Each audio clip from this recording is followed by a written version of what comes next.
안녕하세요. 7월 16일 화요일입니다. 장마철 후덥지근하고 습하고 아주 이 고온 다습한 날씨가 이제 본격적으로 시작되는 것 같습니다. 건강관리 잘 하십시오. 그리고 신앙관리도 잘 하십시오. 결코 예수님의 재림이 그렇게 오래 남아 있다고 생각하지 않습니다. 그렇다고 해서 손꼽을 정도로 며칠 후에 한 달 후에 이런 건 아니지만 여러 가지 상황적으로 볼 때는 매우 임박했다라는 것을 알 수 있습니다. 그렇다면 어떻게 해야 되겠습니까? 준비해야 됩니다. 준비해서 손해볼 거 아무것도 없어요. 준비해 놓으면 좀 내가 생각했던 것보다 예수님의 재림이 지연된다고 해도 아무 문제 없어요. 준비하고 있으면. 준비를 철저하게 했으면 아무 문제 없어요. 근데 준비 안 돼 있으면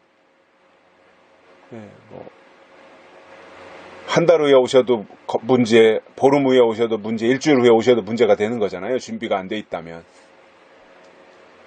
그래서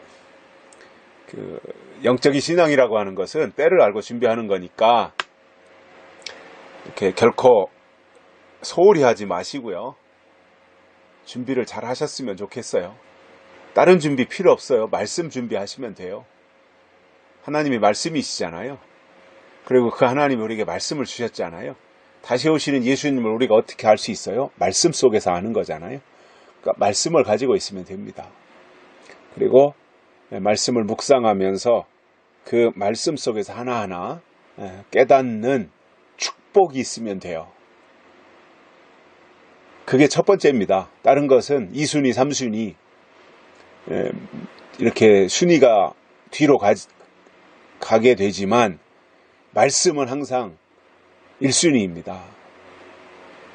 그래서 말씀으로 우리가 무장하고 준비하고 깨닫고 우리 안에 채우고 간직하고 그렇게 간다면 특별히 다른 문제가 없을 거고요. 준비해 놓고 있으면 예수님이 내일 오시든 한 달 후에 오시든 1년 후에 오시든 그게 크게 문제가 되지 않아요. 저는 임박한 예수님의 재림을 오늘 다시 한번 강조드립니다. 그렇다 해서 시한부 종말론자들처럼 언제 오시느냐, 1년 남았냐, 2년 남았냐, 6개월 남았냐, 그건 전 모릅니다. 그러나 징조를 통해서 볼 때, 상황적으로 볼 때, 성경을 볼 때 굉장히 임박했다라는 것을 많이 느낍니다. 아마 이 시대를 바라보면서 기도하시는 분들 영적으로 굉장히 많이 느끼실 거예요. 그야말로 예수님이 계시록 3장 20절에 있는 말씀처럼 문 밖에 서서 두드리시는 그 상황까지 거의 왔다 이렇게 봅니다. 지혜로운 사람은 동구 밖에서 개 짖는 소리가 나면 집 문단속을 잘한답니다. 왜냐, 개가 왜 짖겠어요? 동구 밖에서 낯선 사람이 왔다는 거잖아요.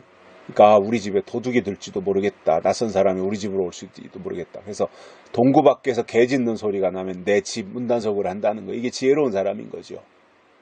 여러 가지 우리 주변에서 개 짖는 소리들이 많이 들리잖아요. 그거 하나하나 잘 경청하면서 그것을 통해서 우리 심령의 문단속, 신앙의 문단속, 교회의 문단속 이런 것을 잘 갖추고 있다면 굉장한 도움이 될 것이다 이렇게 생각을 합니다. 오늘 말씀은요, 골로새서 2장 3절입니다. 그 안에는 지혜와 지식의 모든 보화가 감추어 있느니라. 아멘. 예수님에 대한 말씀입니다. 예수님 안에는 지혜와 지식의 모든 보화가 감추어 있다라는 거예요. 그러면은 그 예수님에 대해서 바울이 골로새 교회 편지를 쓰면서 2장 2절 끝부분에서 이렇게 말씀합니다. 하나님의 비밀인 그리스도를 깨닫게 하려 함이니라. 하나님의 비밀인 그리스도.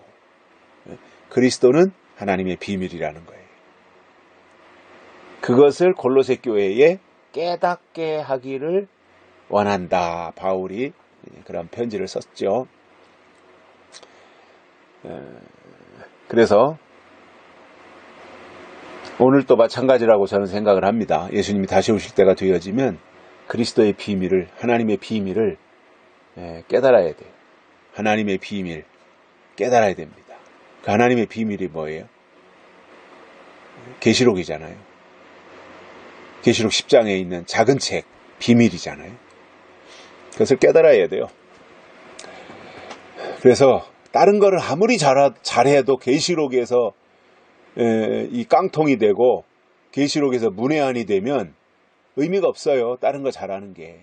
근데 다른 것은 좀 모자라더라도 계시록을 하나하나 차근차근 깨닫고 이해하고 내 것으로 만들고 나가면 그것은 하나님의 비밀을 간직할 수 있는 겁니다. 그래서 이 그리스도를 깨달아야 되는데 그 그리스도 안에는 지혜와 지식의 보화가 감추어져 있다는 거예요. 자, 많은 사람들이 지혜를 원합니다. 지식을 추구합니다. 세상에서도 얼마나 많은 사람들이 지식을 찾아다닙니까? 교회 안에서도 많은 사람들이 지식을 찾습니다.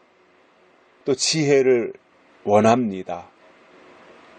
지혜라고 하는 것은 하늘로부터 주시는 거잖아요. 내 속에서 만들어지는 게 아니라 하나님께서 위로부터 주시는 거예요. 그래서 지혜가 어떻게 오겠어요? 하나님의 성령이 오셔야, 성령은 지혜의 영이기 때문에 성령이 오시면 그에게 드디어 지혜가 생기는 거거든요. 그러면 지혜가 하는 일이 뭐예요? 분별하는 거잖아요. 그래서 그 지혜, 하나님이신 지혜를 통해서 하나하나 분별해 가는 거예요. 근데 이게 영적인 것으로만, 물론 이게 늘 날마다 생활 속에서 철저하게 기도 생활하고 늘 이렇게 하나님의 영에게 사로잡혀 살면 지혜만 있어도 상관없다고 봅니다, 저는. 근데 사람이 그렇지 않잖아요. 굴곡이 있잖아요. 그러니까 늘 이렇게 기도 생활하고 그러면서 그 성령 충만한 가운데서 하나님이 주시는 지혜가 내 속에 채워지고 그 지혜로 인하여 하나님의 것과 세상의 것을 분별하고 진리와 비질을 분별하고 이렇게 나아간다면 이상적이 되지만 사람이 그렇질 않아요. 그러다 보니 뭔가 이렇게 좀 나약할 때도 있고 말이죠. 뭔가 생각이 이렇게 온전한 생각에서 좀 침체될 때도 있고 그런 불완전한 것이 우리 인간이잖아요.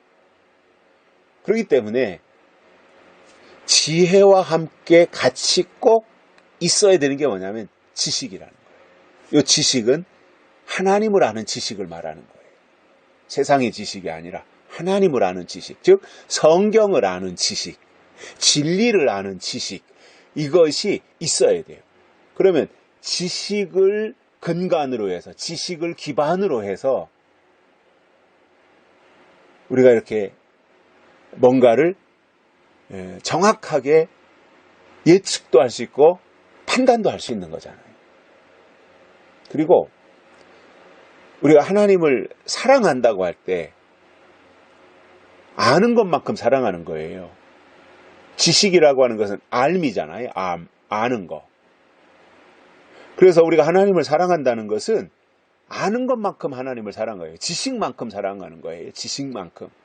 그러니까 성경을 통해서 하나님을 아는 지식이 내 안에 커져야 되는 거죠. 풍성해져야 되는 거죠. 그래서 지혜가 있어서 선한 것과 악한 것을 분별해야 되고, 근데 그 지혜는 성령을 통해서 우리에게 제공되는 것이라면 지식은 성경을 통해서 우리에게 제공되는 거예요. 그래서 성령과 성경, 즉 지혜와 지식이 우리 안에 이렇게 풍성해져야 되는데 그 지혜와 지식이 어떤 통로를 통해서 오느냐? 그리스도를 통해서 온다는 거예요. 그럼 그리스도는 누구냐? 하나님의 비밀이라는 거죠. 그래서 그 하나님의 비밀을 우리가 어떻게 알 수 있어요? 성경을 통해서 알 수 있잖아요. 그래서 우리가 성경적 신앙을 가져야 되는 게 중요한 겁니다. 기도를 많이 하고 성경을 안 보면 은사 위주로 가는데 이게 한계가 있어요. 그리고 사역하는 기간이 짧아요. 은사로 나가다 보면. 근데 이게 성경을 토대로 해서 성경 66권을 다 이렇게 기반으로 해가지고 성경 위주로 나가면 수명이 길어요. 오래 유지되는 거예요. 그 전에 은혜시대 때 그 은사 집회를 했던 사람들 많이 있었잖아요. 우리 한국에서도. 근데 그분들을 보면 쓰임받았던 수명이 짧아요. 길지 않아요. 이게 한계인 거예요. 그게 거기까지가. 근데 하나님을 아는 지식, 성경을 아는 지식, 하나님의 지식이 채워지면 그는 오랫동안 하나님의 일에 쓰임받는 거예요. 그래서 성경 어디에 그런 말씀이 있죠. 지식에까지 새로워지는 거예요. 지식에까지 새로워지는 거예요. 그래서 우리가 늘 말씀을 묵상하고 되새김질하고 또 다시 듣고 또 읽기도 하고 그러면서 늘 말씀이 내 안에 새로워지는 거잖아요.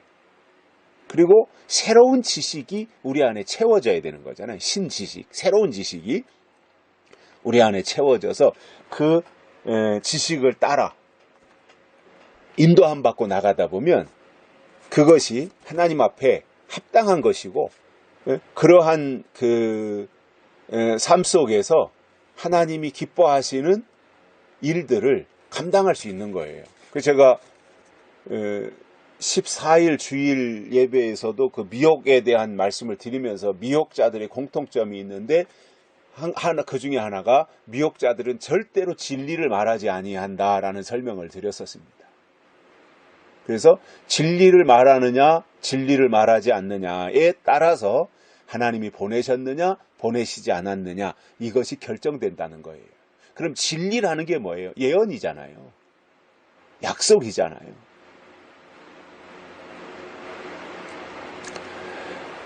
그래서 그러한 부분들이 우리 안에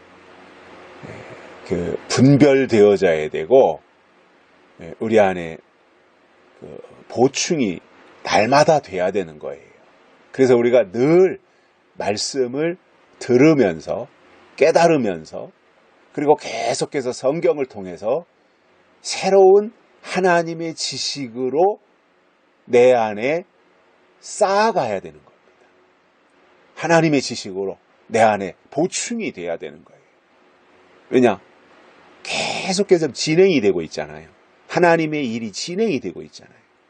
그런데 10년 전에 알고 있는 것을 여전히 그것이 전부인 줄 알고 거기에만 머물러 있다면 하나님은 진행하시는데 내가 10년 전 지식 가지고 그게 전부 다인 줄 알고 있다면 하나님하고의 격차가 벌어지는 거잖아요. 왜냐? 하나님은 진행하고 계신데 나는 거기에 머물러 있다면 점점 시간이 지날수록 격차가 벌어지는 거잖아요. 그래서 계속해서 우리는 새로운 지식을 쌓아가야 됩니다. 우리 안에. 그래서 주일날 교회를 통해서 교회 와서 예배를 통해서 설교를 듣는 것은 물론 거기에는 예배의 요소 가운데 하나님에 대한 감사도 있고 하나님이 주시는 것에 대한 기대도 있고 뭐 고백도 있고 헌신도 있고 이런 것들이 다 있지만 결국은 핵심은 말씀이잖아요. 이게 기독교의 핵심은 말씀이잖아요. 그래서 말씀으로 돌아가는 거잖아요. 그렇기 때문에 계속해서 우리가 새로운 지식으로 채워야 돼요. 그래서 저는 교회는 계속해서 새로운 지식을 공급해야 돼요. 캐캐 묵은 거, 옛날 거, 지나간 거 이것만 말하는 것이 아니라 새로운 것을 계속해서 제공해야 돼요.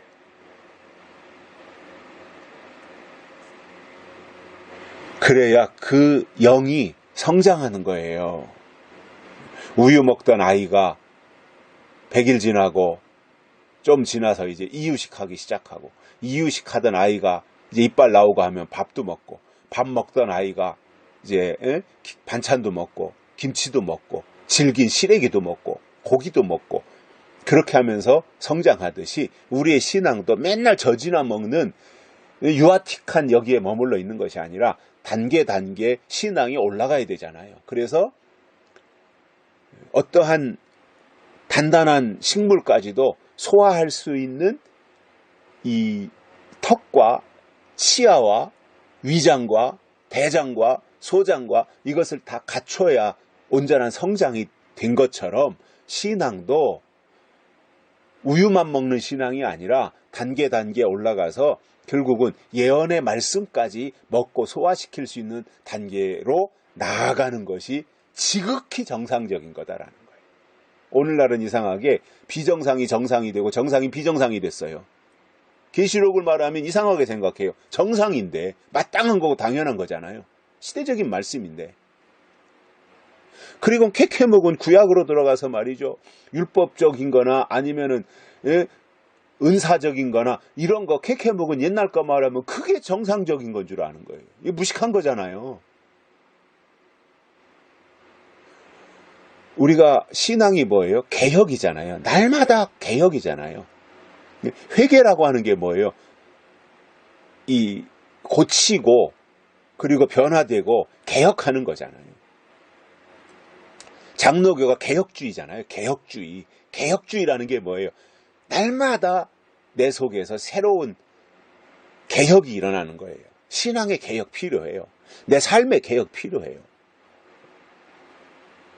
그래서 중세 때는 종교 개혁이 일어났지만 지금은 우리 신앙의 개혁이 일어나야 되는 때라고 봅니다. 그 핵심이 뭐가 있어요? 약속의 말씀이 있는 거예요. 이게 지식이에요.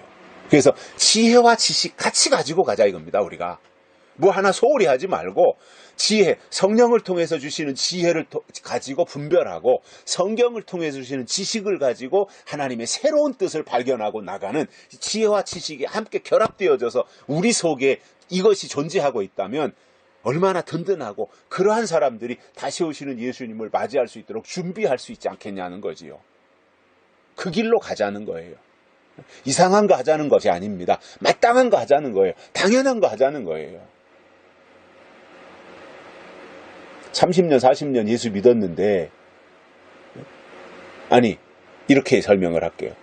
나이가 이제 엄마가 결혼해서, 아빠 엄마가 만나서 결혼해가지고 애를 낳아서 애가 이제 15살, 20살이 됐어요. 자기 역할을 해야 될 나이가 됐잖아요. 20살 넘어가면. 근데 엄마가 맨날 그 아이만 보면 이리와, 아이고 예뻐라, 내 새끼 하면서 맨날 그냥 젖꼭지 병에다가 우유 담아가지고 이리와요, 내 사랑하는 새끼, 아이고 고생했다, 수고했다, 빨리 이거 우유 먹자 그러고 입에다가 맨날 엄마 무릎팍에다 뉘어놓고 젖꼭지는 안 물려주고 있다면 그 아이가 정상입니까? 그 엄마가 정상입니까? 비정상이잖아요. 신앙도 똑같아요.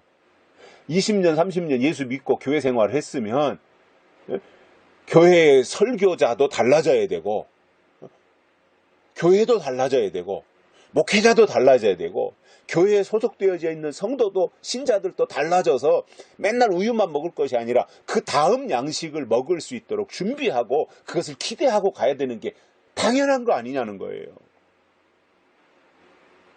저는 분명히 이 시간에 다시 약속드립니다. 우리가 하는 것은요, 당연한 거 하자는 거예요. 이상한 거 하자는 게 아니에요. 마땅한 거 하자는 거예요. 뭐가 잘못됐어요? 당연한 거 하고 마땅한 거 하자는데 뭐가 잘못된 거예요? 성경 어디서 그냥 편지서나 복음서나 이런 거 성경 한 구절 읽어놓고 설교 시간에 세상 돌아가는 얘기는 하고 예화나 하고 간증이나 하고 복음도 없이, 은혜의 복음도 없이 그게 정상입니까? 성경 읽고 그 속에서 하나님의 뜻을 찾고 하나님의 약속을 찾고 우리가 어떻게 이 시대에 예수님을 맞이하기 위해서 어떻게 살아야 될 것이냐를 말하는 게 정상입니까?